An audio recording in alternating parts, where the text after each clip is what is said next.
It's the daily kind of update of what's happening in the ER, from the COVID side, this epidemic that has been slow to arrive to us here in Toronto and Canada, but appears to be on the way, and certainly has appeared pretty briskly in other places. So I am sitting here every day talking to ER doctors, not just in Toronto, but in America as well too, to get a sense of our perspective, because it is one which peers from a particular vantage point. And like that vantage point is the interface oftentimes between the public's health and the individual's health. So that's why it's such a robust area to pay attention to, because we have, at least in places like St. Mike's in Toronto, an ability to meet the needs of a sick person, pretty much whatever sick person comes to us. The decision making becomes, is this in the person's best interest or not? Not whether we're capable of it, because we have all the stuff. But then there is this attention that leaps beyond that person to populations of people, and decision making that includes not just the welfare of a single person, but the continuity of that health as embedded in a family unit, a neighborhood, a city, a country. So as you expand these different viewpoints, you identify what's standing in the way of you caring for that individual. And if that individual is just a metaphor for the patient you have yet to see, then you can start to strengthen the weak points. So that's why this update because it's individual, because I have a chance to say, I saw a person yesterday who this happened to. And perhaps a representative of a larger number of people who've had something similar. And if not, I'm sure there is overlap with our own experience, our own fears and worries. I also do this because I am a staunch advocate that the truth will set us free. And I hear so much bafflegab and disinformation passing around from person to person. You know, one of the reasons I chose Facebook as a medium is that my dad knows how to use it, and a lot of people do. But it's also a place where you can amplify certain types of signals. And if someone says, oh, I've heard this is true, can you tell me if this is true? I say, send me the reference, please. And if that reference isn't in a peer-reviewed place, a newspaper has a certain aspect of peer review. They have an editor, editorial board, etc. That's second best to an actual scientific source from an organization who has an ability to interpret science. So I'm talking about CDC, WHO, Canada Public Health Agency, your provincial health authority. So those types of things mean something to me, as it does what is actually happening in the ER. So that's where we're at with this, and I just thought I would preface that.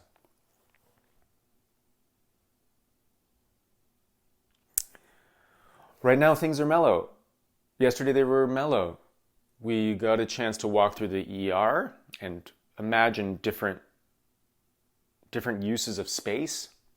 So instead of getting this big rush of people, which then you're making mistakes sometimes because you don't know there are mistakes at the time, but then you realize, oh no, this is a thoroughfare and people had to get food delivery here, and that's how that case got in.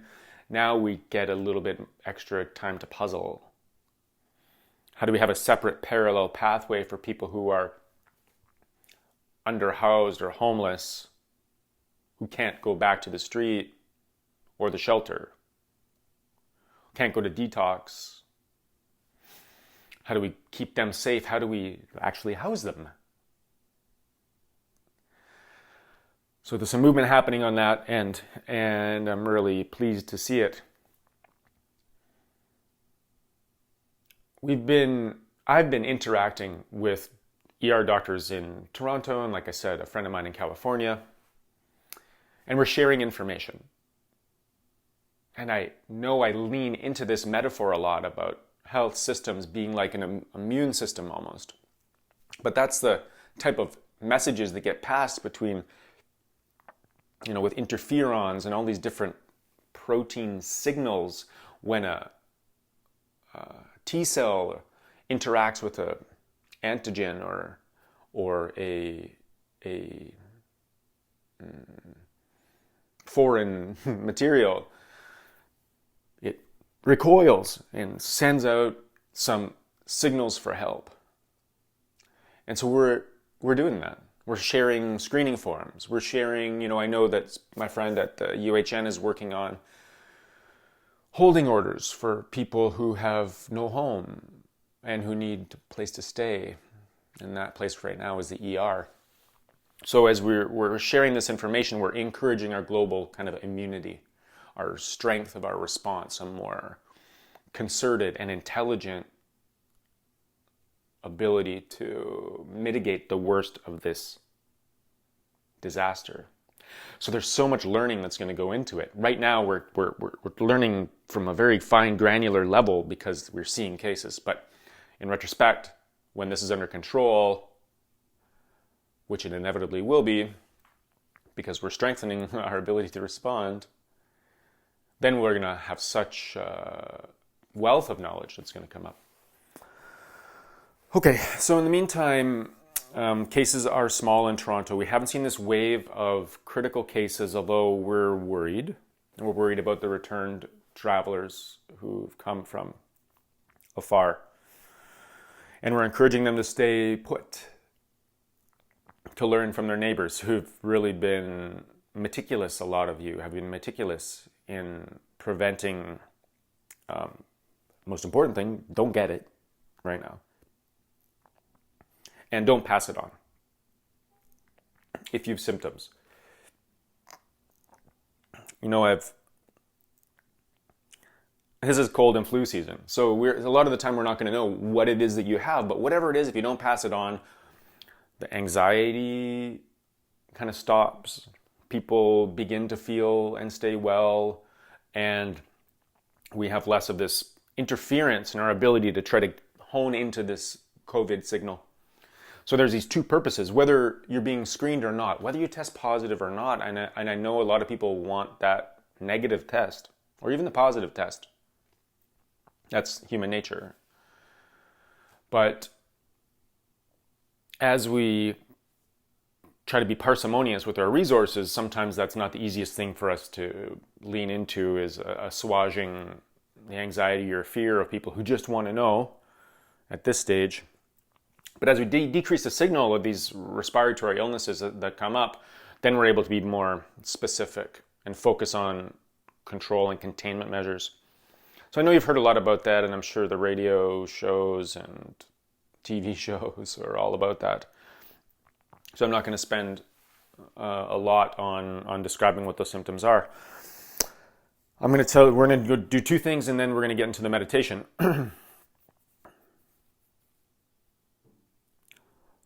The first thing is, people are starting. I have two friends of mine, close friends. Show up unannounced kind of friends. I would show up unannounced and be welcomed into their house. And one has gone through the illness and fully recovered. The other is most way through the illness and recovering almost fully. So that's good news. They were swabbed, they were isolated, and now they're quarantined, going crazy like all of us. But that just tells you the course of the illness is not always as treacherous as you may believe, given some of the news reports. And so what we're trying to do is protect our vulnerable people, the sick and elderly, people like my father, or perhaps yours, who have so much wisdom yet to give. We're taking it for them. We're forming this barrier, like the integrity of our skin. We're holding fast for them. People are getting sick in the community. We know that too. We know that to be true. People are getting sick in the community, and what we're trying to mitigate is the transmission rates there. We know we're going to get the sickest are going to come to us. As I said before, I'll let you know, but we're trying to limit the pockets of spread. So the less people you encounter and interact with, the less complicated it is for us to track them down. Embedded in that is something that I wanted to chat about. I've seen some posts go around about how asymptomatic this illness is, and how these super spreaders and asymptomatic this illness is. I think it's the case that I find that a little bit hard to believe. Although, you correct me, but completely asymptomatic, I'd be surprised. What I mean by that is, as we cultivate mindfulness and as we look towards knowing our body and just sitting in our body and knowing what it's like to be well, even small perturbations in our inner systems become apparent to us. And I'll notice for me that when I am starting to get sick, say even with just a simple cold, I know it 24 to 36 hours before it happens.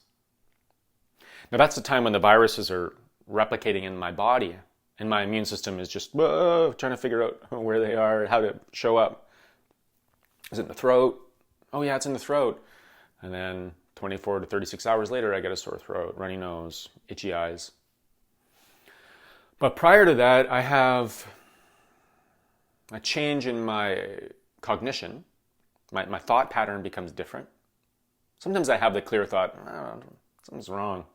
Sometimes it's just my dreams are different. My energy level is but somatically, body-wise, my energy level is less. My alertness sometimes is higher, meaning my sleep is troubled. I don't feel just like sleeping. That usually comes after the illness starts as a way that your body knows to recover. But until then, there's something wrong. I can't put my finger on it. So in times like that, I'm curious whether people who get this illness really don't know. So I think that there's a chance for us to be, without leaning too deftly into the anxiety spectrum, just to be aware of what's happening in us, in our body. And if that's if that sounds like a lot, then just do what you've been doing, which is minimizing your interactions with people, minimizing the fomites of viruses that you're handling, giving to someone else, or taking from someone else. It's a Howard Hughes time in our history, okay? And a couple more weeks of this, and I think we're through the worst. So my friends and I are watching this week. We're like, okay, this week, right? This week. We said last week. Well, we said last weekend, and now we're saying this week. But so far, I think what's happening is more people are getting sick in the community, and we'll see, and we'll let you know. All right, last thing for now.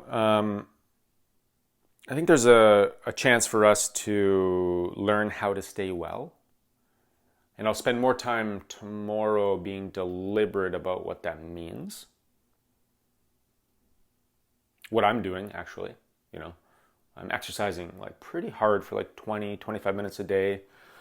Keep my lung function up in case I get it. Eating less than I normally would because I'm just not moving very much. Just not moving very much.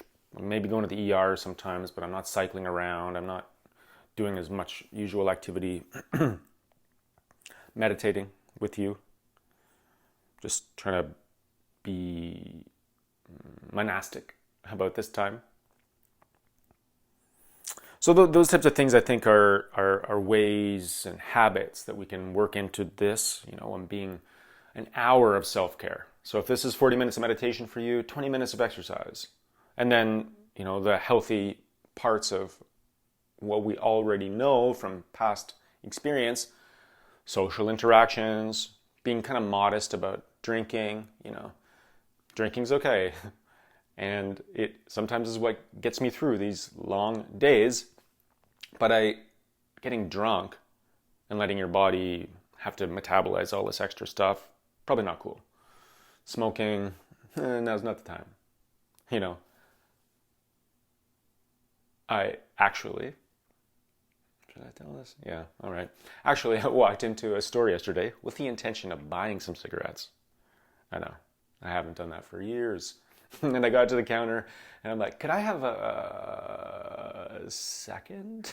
Could I have a second? And then I left. Thank goodness. Good decision making. All right. So I think that's about all I wanted to capture. And I just wanted to acknowledge the depth of feeling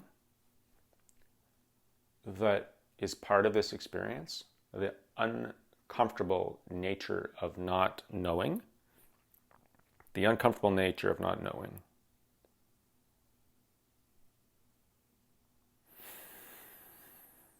The shared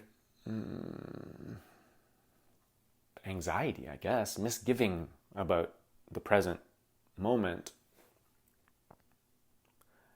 and knowing that it's real and it's okay. It's not yet another thing you have to fight or worry about. It's okay. And that knowing that things aren't going to be the same, and yet not knowing exactly what they are, is so akin to excitement. So akin to the same hormonal changes in our body, the hyperstimulation from the cortisol, the almost electric feeling in your awareness.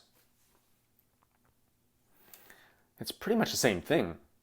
Hans Selye, the guy who coined, he was Austrian, came to McGill to do a lot of his basic physiology research and coined the term stress. Actually, not that long ago, 120 years ago or something.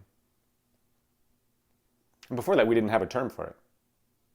And he wishes he would have called it strain, because he was thinking about it like the load on a bridge. But he called it stress, strain. It could have been either one of those things.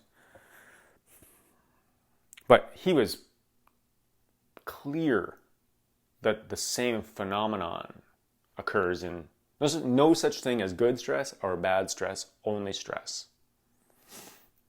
So what that means for us is we're on the threshold of learning something, typically, about how to be at this time and find a new balance, how to lean into these days of ours that seem to stretch and stretch and find something good, pay attention to something good, and carry that goodness into a new type of balance. And that's what his, this has obviously been expanded on, but his hypothesis was homeostasis is what we seek. Equilibrium is what we seek. True equilibrium. And this is one of the ways we start to try to move towards it, move your body towards it. So as we look to that in this moment in our health systems and eventually, our lives and the economy that makes it, this is an exciting time A stressful time, but so too exciting. And we're in this together as people and health providers, truly. All right, so to that type of sense of solidarity, we're going to move into meditation and take that into our sense of ourselves, being in this place all together, separately but all together, this time. Always been the case. And now we know it. What does that mean? Something exciting. Something very exciting. The most exciting thing that's happened yet. This is the most exciting thing that has happened yet.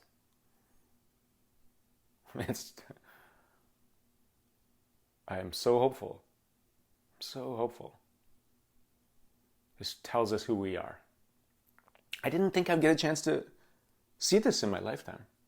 I was writing a story for like 20 years about something like this. I never thought that I would get a chance to see it.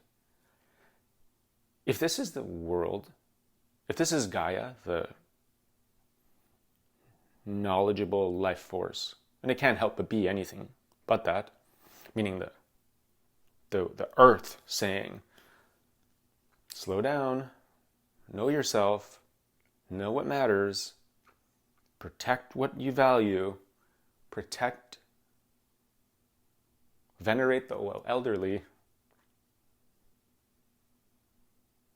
My dad went shopping at 6 a.m. today because the store cleans itself at the end of the day and they open it to senior citizens.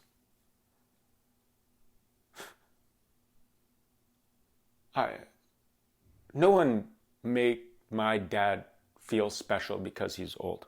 Nobody. Up until now. It's a rare doctor that did it. Most doctors he interacted with at the hospital did the opposite.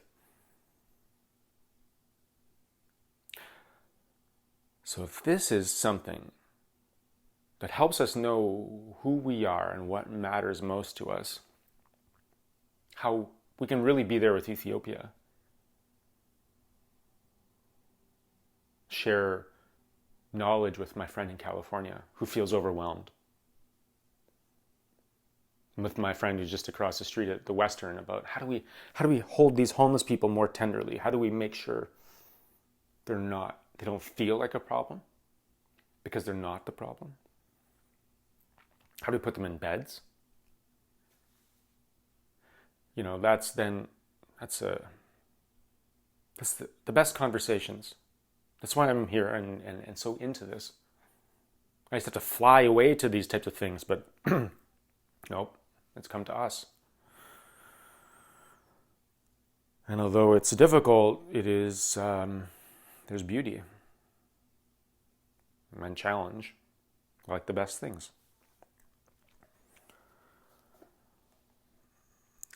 So I'm going to put this timer up here. I don't know if you can see that, but those of you who want to take a look at it, if you want to see the time, I don't know. Sometimes people do. I typically do. Oh, cool. Yeah, there it is. Great.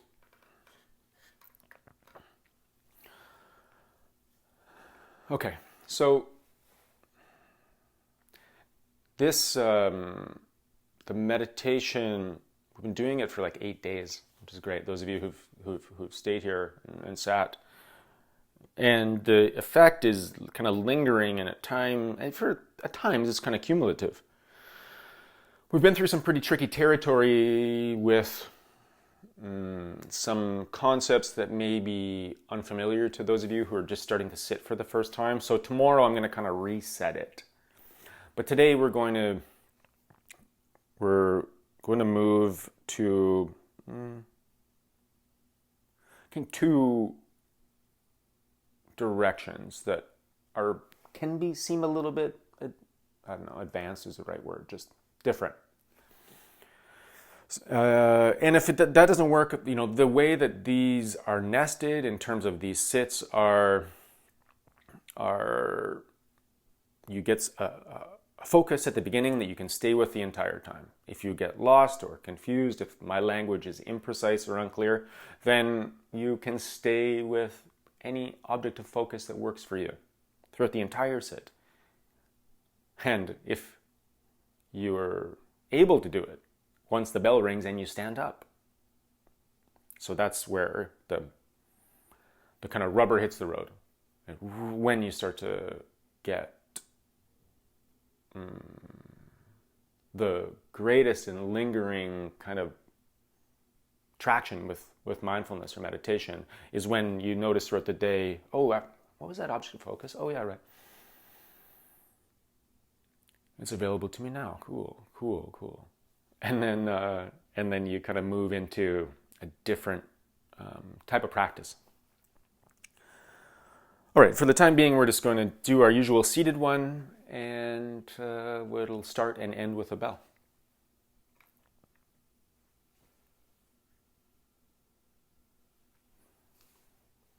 "20-minute kind of warning. 3 minutes before the sit's over, loving kindness. You can stay for as long as you like. Turn the volume down if you need.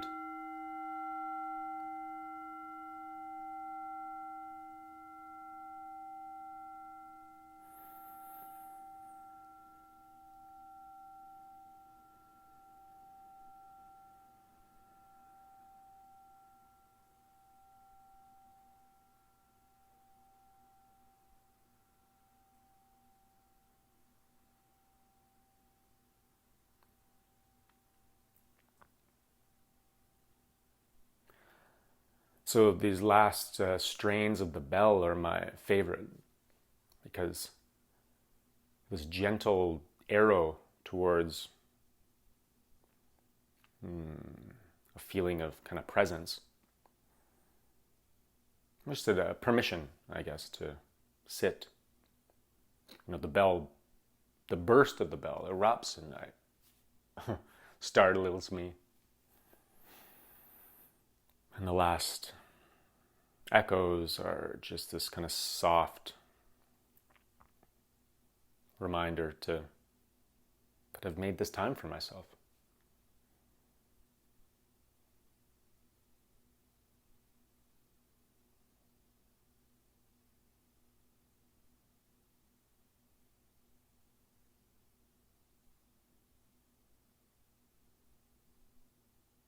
So congratulations on that kind of commitment.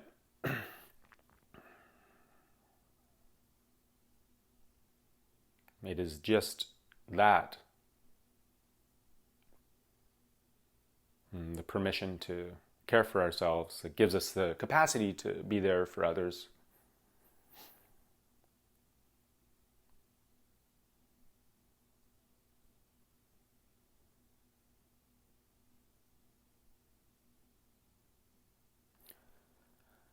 So as we did the last few sits, we're going to try to start with an object of focus that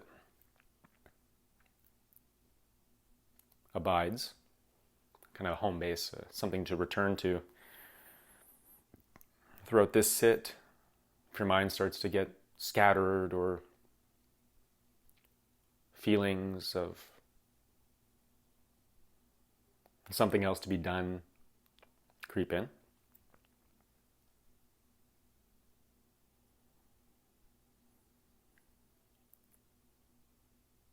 and today we're going to use the breath.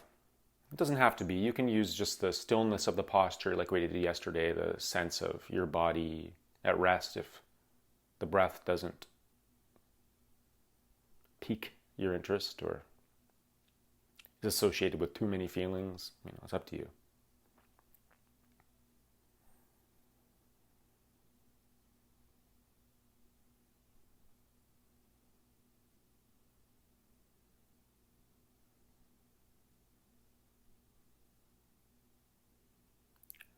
And what I mean by paying attention to the breath is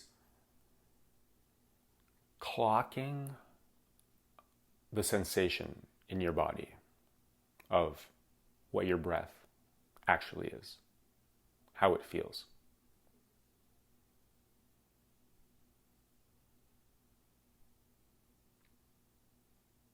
There's usually two major arcs to the feeling in mine. And that's at the start of the in-breath, the cool air enters my nose.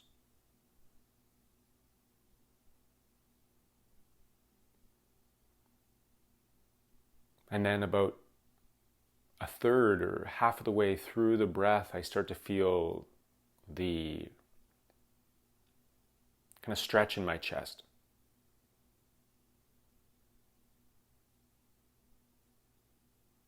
Both around my diaphragm as it contracts and in kind of the upper part of my ribs.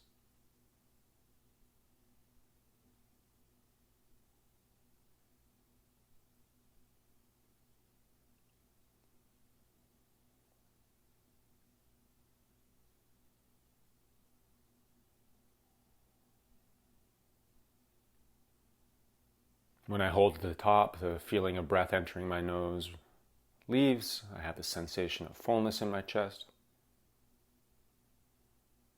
And then on the exhale, kind of the release, the reverse of that tension.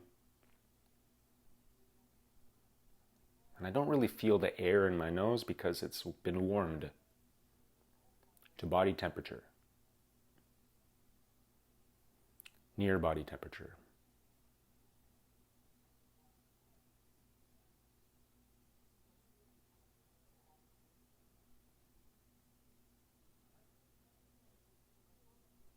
At the end of the out breath is this feeling of just my body really. I lose all the feeling in my chest because it's quiet.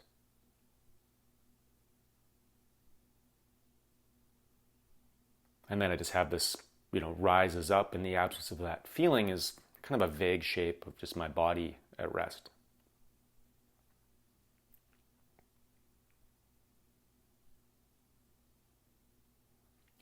For some reason, I don't know how it is for you, but I feel my hands a lot.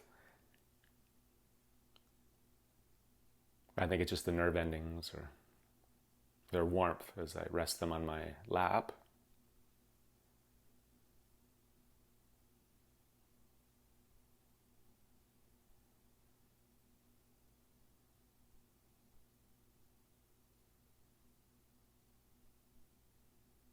My face a bit too.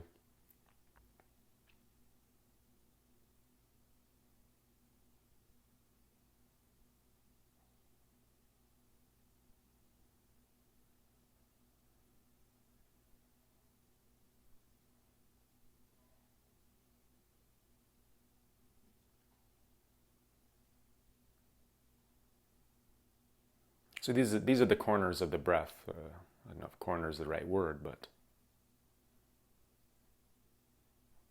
air entering the nose, musculature contracting, expanding, your lungs.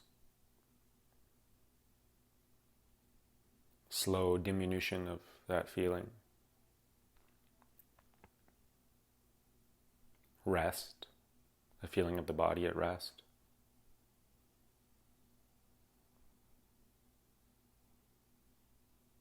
Air entering the nose, expanding the chest. Chest fully expanded. Relax, release. Quiet. Body.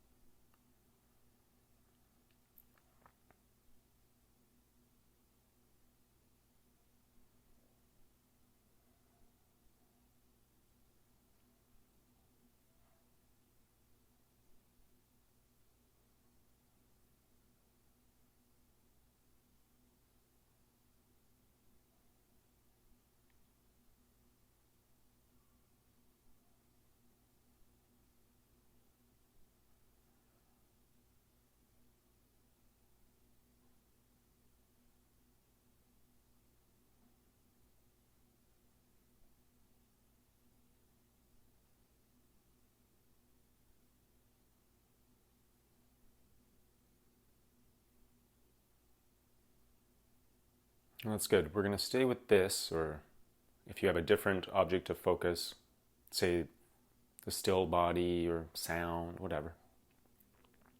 We're going to stay with this for a few more minutes.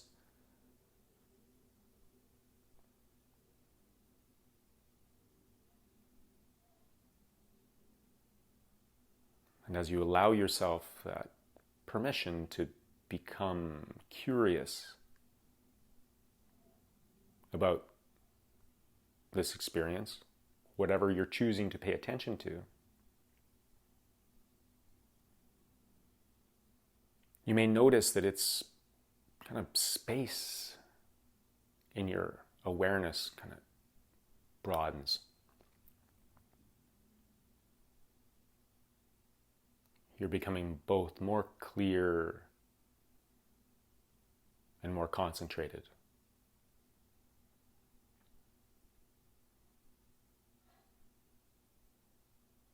That's not always the case. Sometimes we can sit down and it is not clear, not concentrated.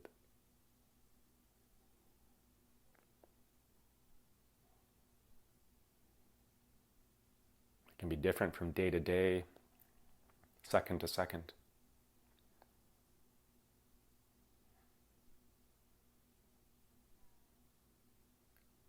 We just add that to our noticing.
And that's good.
Now, committing to a object of focus in your experience doesn't mean that your mind stops its insistent calls to, I don't know, whatever the million things are. A song that you heard yesterday,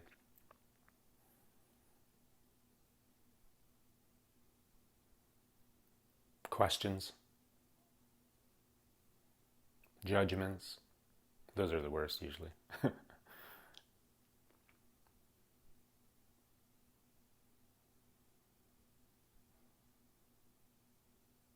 It just means you're meditating, so when you notice that, with this kind of, I don't know, eureka feeling, you're like, oh, okay, back to meditation. Cool. I know myself a little bit better.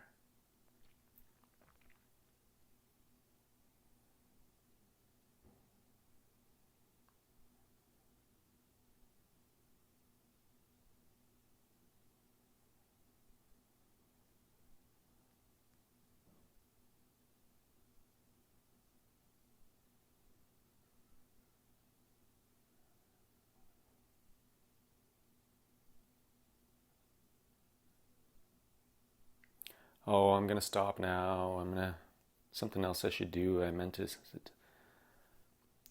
to write this person back. Maybe now's the time. Oh, hello. Back to meditation.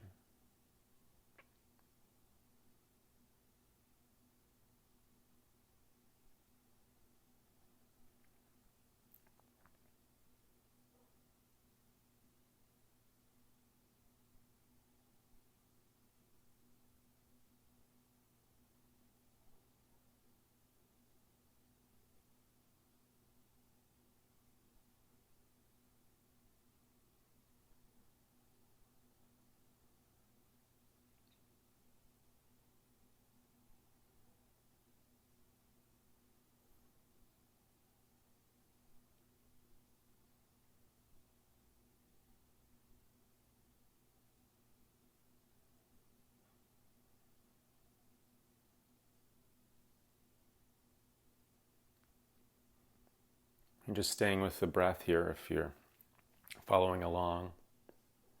Kind of the four parts, the cool air entering. And then that mixes with the sensation of your chest expanding. The in-breath stops. Just tension in the chest, not tension, just fullness. The exhale starts, shoulders drop. Relax.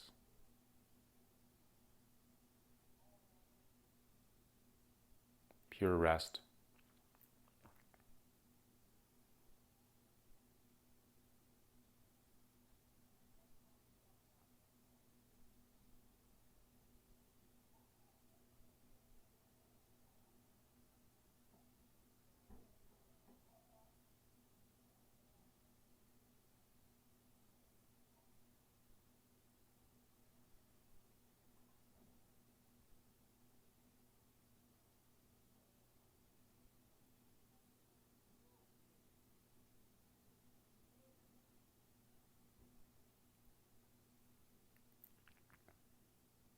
If you like, you can drop those kind of discrete subsections and stay with this continuous cycle.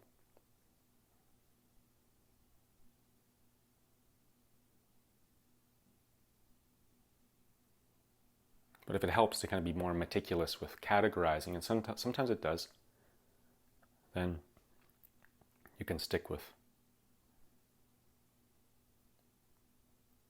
a more granular attention to the specific parts of the breath.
Okay, that's cool.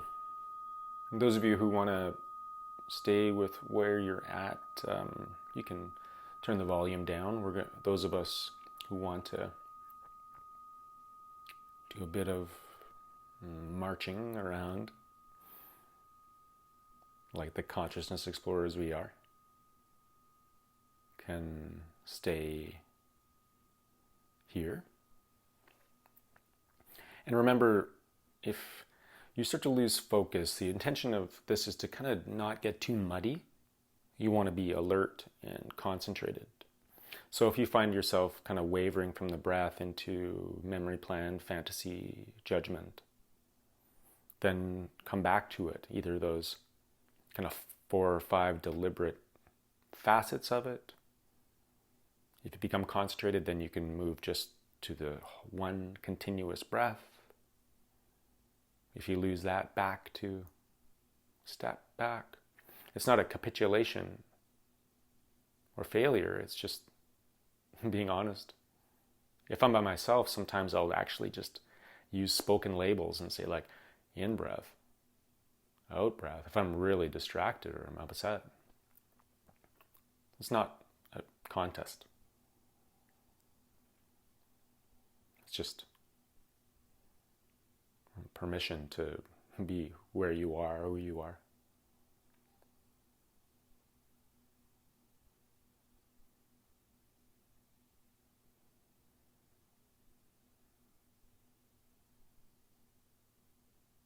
Well, if you're following along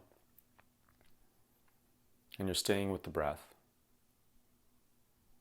or another object to focus, the sound or the still body,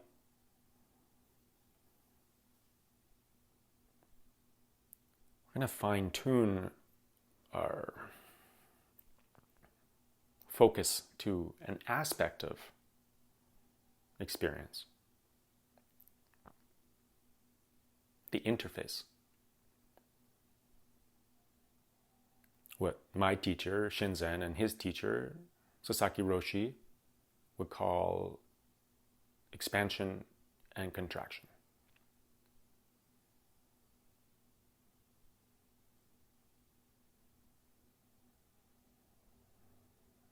A fundamental kind of principle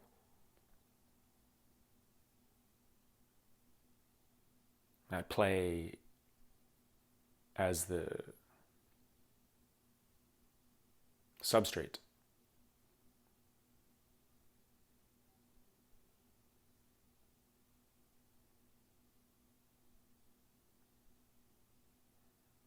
And now we're just going to tune what we're already noticing in our breathing body.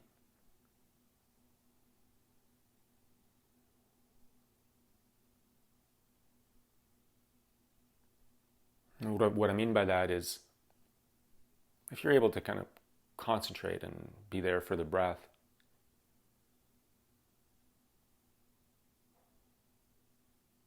there is a subtle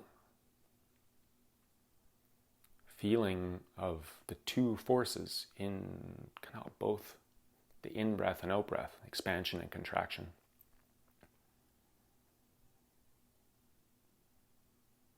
So in the in-breath, there is this, your chest is becoming larger, expanding to accommodate the air coming in through your nose into your alveoli. But at the same time, your muscles are contracting. And that's where that tight feeling happens in our chest.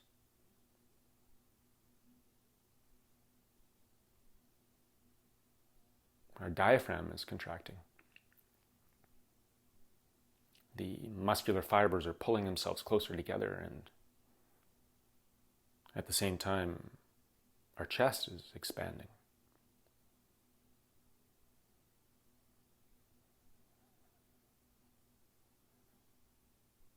And on the out-breath, our chest grows smaller, our muscles loosen, our shoulders drop.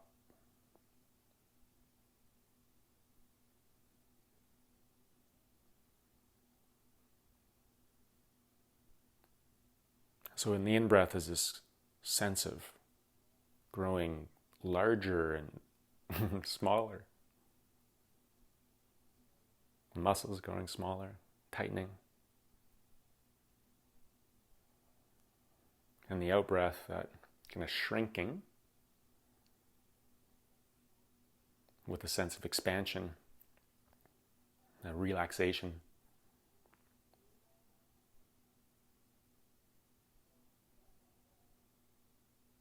The work over temporarily.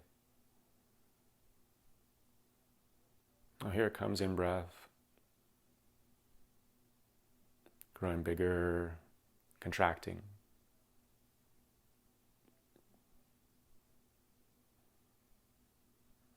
Out breath.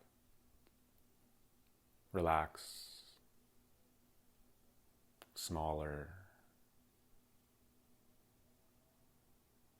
Space grows.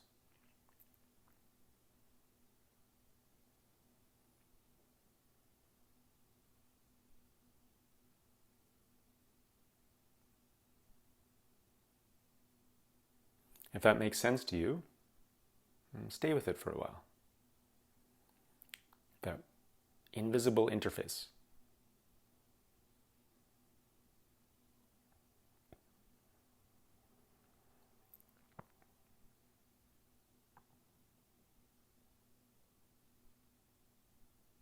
If not, then there's always the breath and the kind of quadrants of it.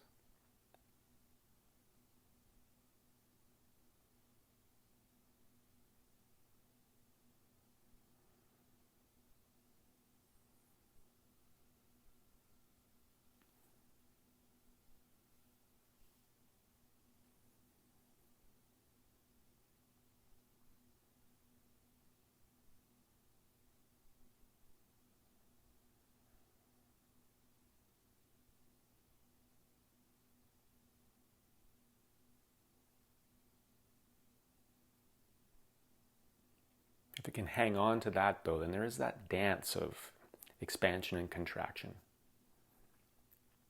within us.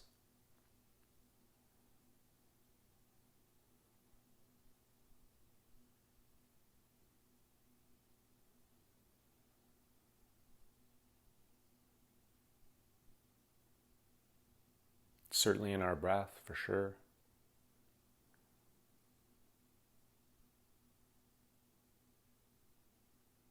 But a car door slams outside my window, and in my awareness, a picture of a car door just after the sound, and kind of collapses my attention on the breath.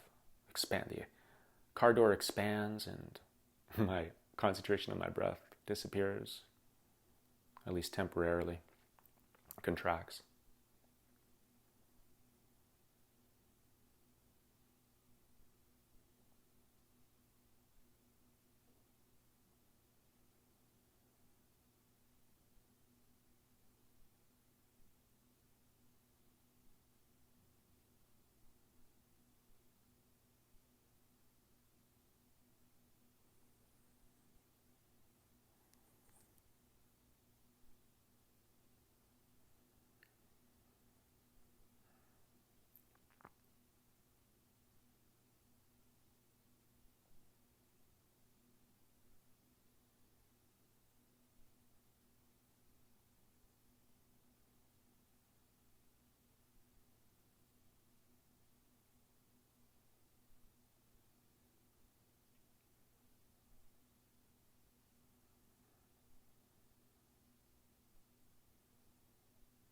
A wave of feeling moves in. Maybe even a feeling I don't want. Worry. It crowds out the sense of peace or good feeling. And instead of becoming that worry, you can be like, oh, hi, expansion. Hi, contraction.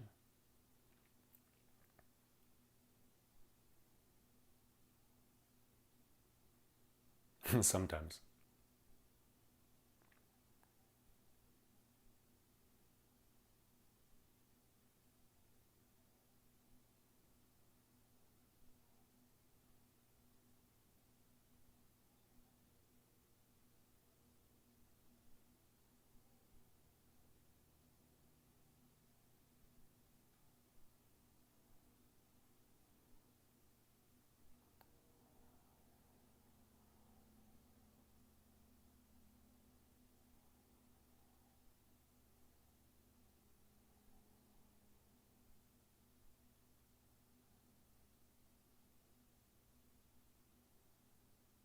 Helicopter comes in, fills the space of sound, and then as it leaves, the silence kind of rushes.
And that's good.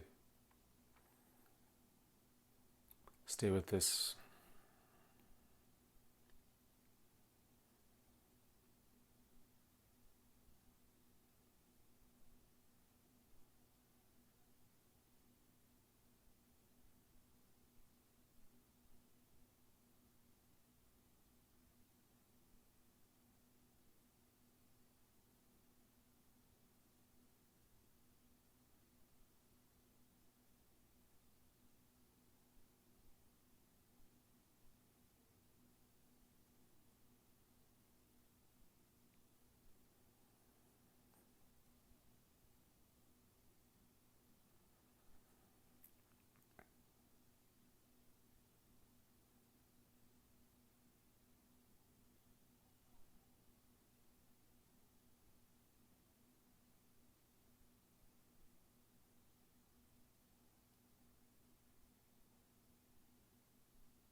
As we usually do, we'll end with metta practice or loving kindness practice.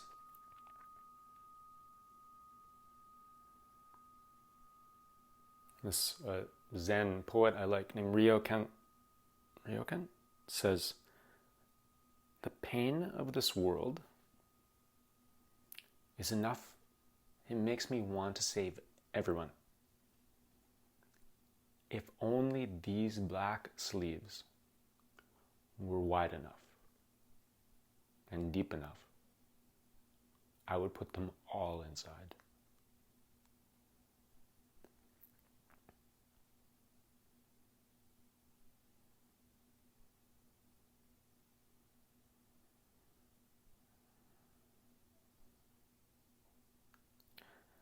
How wide and deep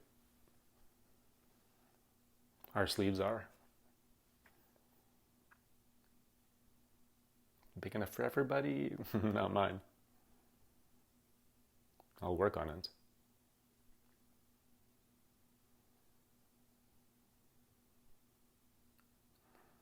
For this last little bit, we'll do a visualization that might make so those sleeves a bit wider. So I just want you to conjure, if you have that capacity, in your mind's eye, someone you love, with whom you want to send a missive, to whom you want to send a missive, a good feeling. And as if it was around your heart, you had this kind of ember, like a coal. And on the in-breath, like it was with like a bellows, and whenever you took your in-breath, it started to blaze a bit hotter and brighter. And on the out-breath, you could send that heat as love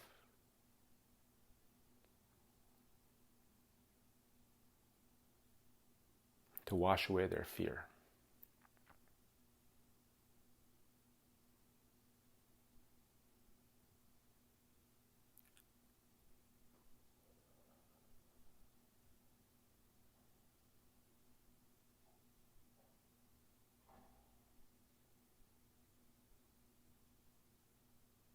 Your in-breath kind of fills your chest, and as it fills your chest, it just kind of brightens up that kind of coal, makes it brighter and hotter.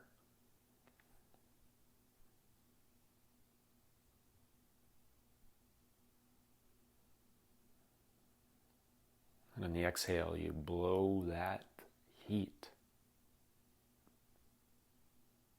that affection and well-wishing into your room towards that person.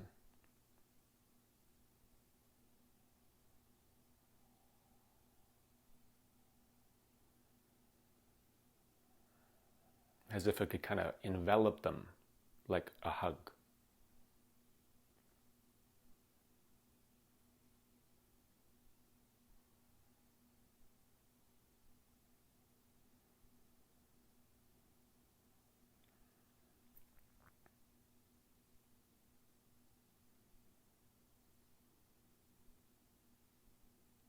On the in-breath, a swell of that feeling, that real well-wishing of love.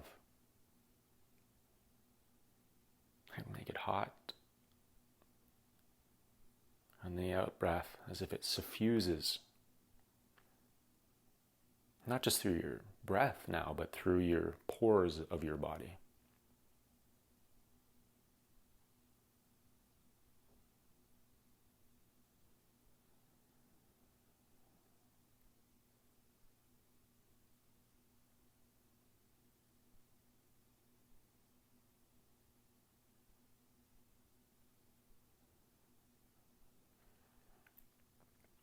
Through your hands, on top of your head,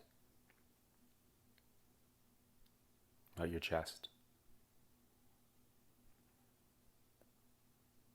In breath, going to stoke that flame, that fire. A coal, red hot, orange.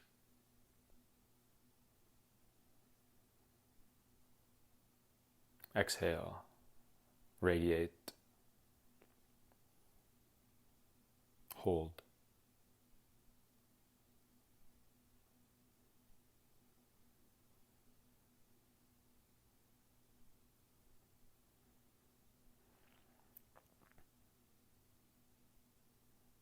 Now you're glowing.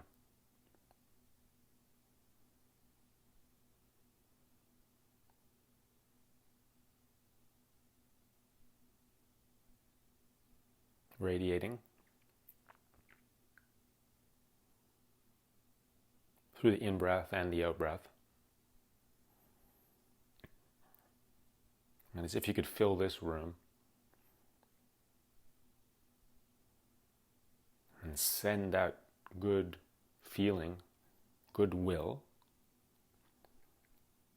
to everybody.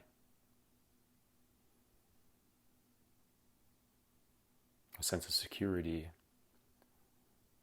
solidarity,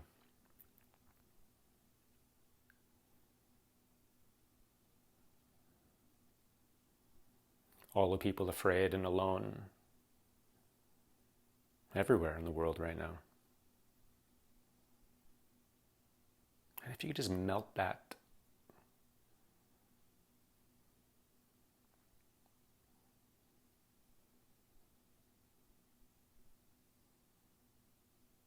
even a little,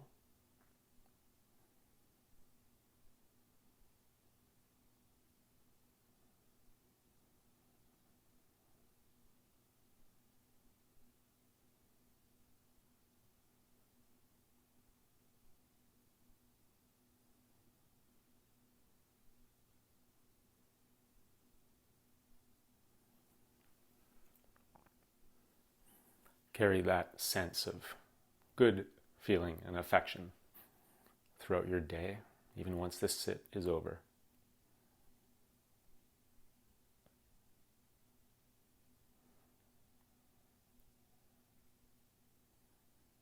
Maybe even call that person you were thinking of at first.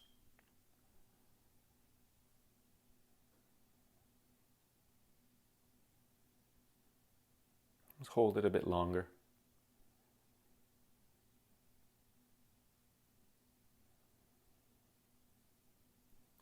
May you be safe. May you be happy. May you be free.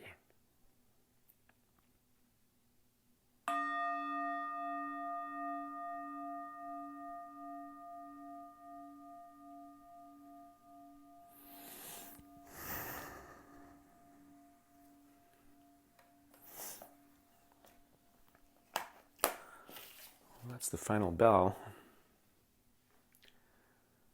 And thanks for sitting. It's been great for me. Make sure I do it every day. I didn't come to stigma, sorry. I'll mention that more tomorrow. But those people who are sick, we care about you, truly. There's nothing to be ashamed of, nothing to feel vulnerable about. You're brave, and we love you. You are loved. The rest of you, if you have some questions you want me to answer, you can drop them in the comments to this thing, and I will get to them if I can. I'm working kind of late shift tonight, so I'll let you know what's happening in the ER. And we'll get through this together. Glad to be here with you, doing our best. Adios.